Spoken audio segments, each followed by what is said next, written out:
ছাত্রছাত্রী বন্ধুরা, আজকে একটা নতুন ভিডিও নিয়ে চলে এলাম। সেটা হচ্ছে, দেখো অধ্যায় 1 দেখতে পাচ্ছ, পরিবেশ ও জীবজগতের পারস্পরিক নির্ভরতা। এই অধ্যায় থেকে আজকে যে প্রশ্নগুলোর মান হবে 2। আগে আমরা প্রতিটি প্রশ্নের মান 1 এই ভিডিওগুলো আমরা দেখেছি। আর প্রতিটি প্রশ্নের মান 2 সেটা তৃতীয় চ্যাপ্টার থেকে আমরা একটা ভিডিও করেছি, ঠিক আছে? ওটা দেখে নিও, মানে মৌলিক যৌগিক মিশ্র পদার্থ, ওখান থেকে ভিডিও করেছি, ওটা দেখে নিও। আর আজকে যেটা করতে চলেছি সেটা হচ্ছে প্রথম অধ্যায় থেকে প্রতিটি প্রশ্নের মান 2, ঠিক আছে? এই অধ্যায় থেকে 2 নম্বরে যে প্রশ্নগুলো হয় সেগুলো নিয়ে আমরা আজকে আলোচনা করব। দেখো এখানে আমরা প্রায় 18টা প্রশ্ন এখানে আছে, তার উত্তর আমরা করব, ঠিক আছে? এই ভিডিওতে 18টা প্রশ্ন নিয়ে আলোচনা করব। গুরুত্বপূর্ণ প্রশ্নগুলো, খুবই গুরুত্বপূর্ণ তোমাদের পরীক্ষার জন্য, খুবই গুরুত্বপূর্ণ। তাহলে চলো শুরু করা যাক। সেটা হচ্ছে, দেখো প্রথম যে প্রশ্নটা আছে সেটা হচ্ছে, 2টি উদ্ভিদের নাম লেখো যাদের মূল মানুষ খায়।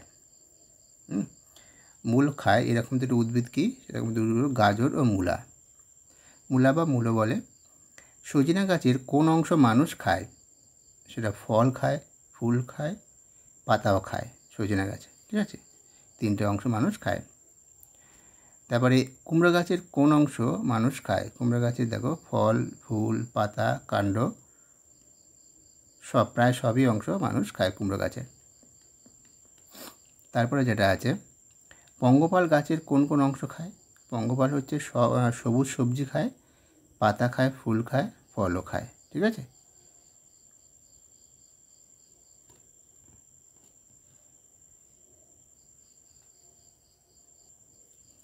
দেখো তারপরে বলেছে যে এমন 4টি প্রাণীর নাম লেখো যারা গাছের শুকনো ডাল পাতা দিয়ে বাসা বানায় না, ঠিক আছে?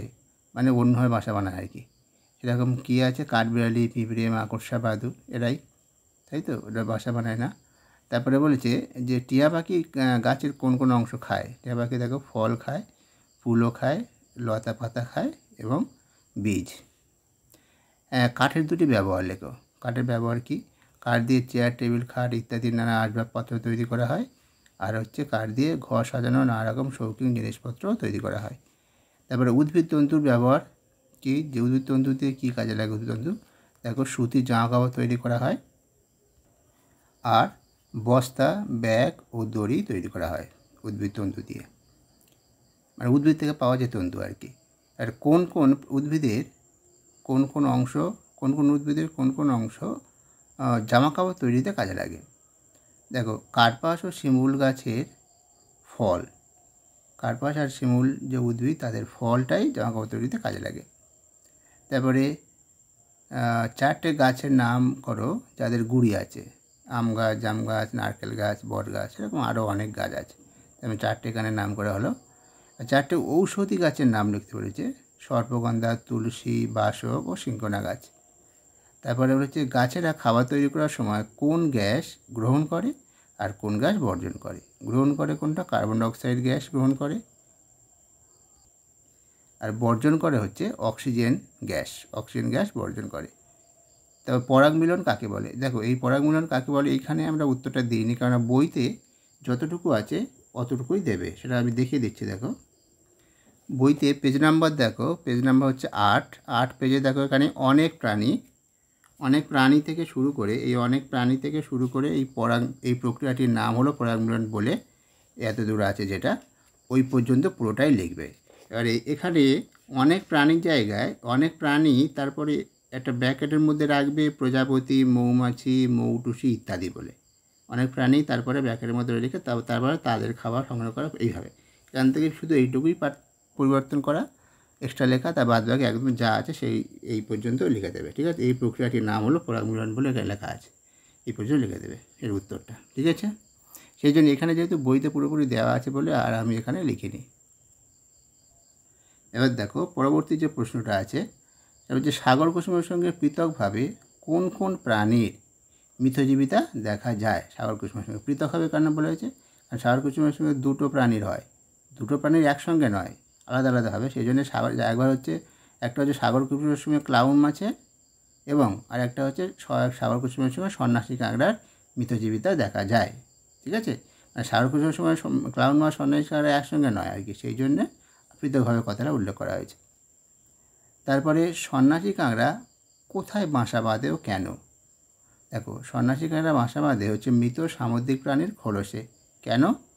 কারণ হলো যে সন্ন্যাসী কাঁকড়ার পেটের অংশটা নরম বলে ও একটা শক্ত খোলসে ভিতরে গিয়ে আশ্রয় নেয়, যাতে শত্রুর হাত থেকে রক্ষা পাওয়া যায় আর কি। উকুন কি, এদের খাদ্য কি? উকুন হচ্ছে এক ধরনের পোকা যারা আমাদের মাথায় বাসা বাঁধে।